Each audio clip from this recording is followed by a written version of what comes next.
আসসালামু আলাইকুম ওয়া রাহমাতুল্লাহি ওয়া বারাকাতুহু। হামিদুম ওয়া মুসাল্লিয়ান আম্মা বা'দ। সুপ্রিয় দর্শক শ্রোতা মণ্ডলী, আপনাদের সকলকে আজকের এই ভিডিওতে স্বাগত জানাচ্ছি। আল্লাহ রাব্বুল আলামিন আমাদের সকলের জন্য জান্নাতের পথ সহজ করে দিন, আমিন। আমরা সকলেই চাই যে আমাদের প্রতি দয়া করা হোক, আমাদের প্রতি রহম করা হোক, আমরা যেন দয়াপ্রাপ্ত হই। ভাইরা আমার, চাইলে তো হবে না, এর জন্য আপনাকে আমল করতে হবে। কি করতে হবে? আমি সহিহ বুখারী, সহিহ মুসলিম এবং আদাবুল মুফরাদ হাদিস নাম্বার 95 থেকে আপনাদেরকে জানানোর চেষ্টা করি। কি বলা হয়েছে এই হাদিসের মধ্যে? জারির ইবনে আব্দুল্লাহ রাদিয়াল্লাহু আনহু থেকে বর্ণিত, রাসূলুল্লাহ সাল্লাল্লাহু আলাইহি ওয়াসাল্লাম বলেছেন, লা ইয়ারহামুল্লাহু মান লা ইয়ারহামুন নাসা। আল্লাহ রাব্বুল আলামিন ওই ব্যক্তির উপরে রহম করবেন না যে ব্যক্তি মানুষের উপরে রহম করেন না।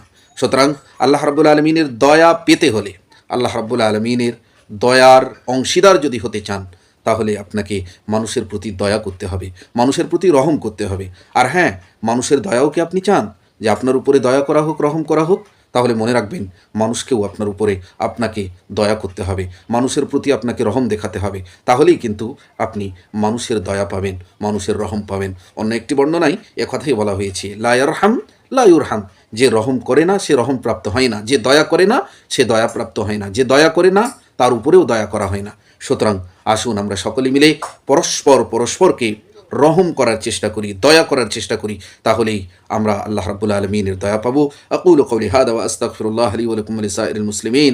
ওয়াসসালামু আলাইকুম ওয়া রাহমাতুল্লাহি ওয়া বারাকাতুহু।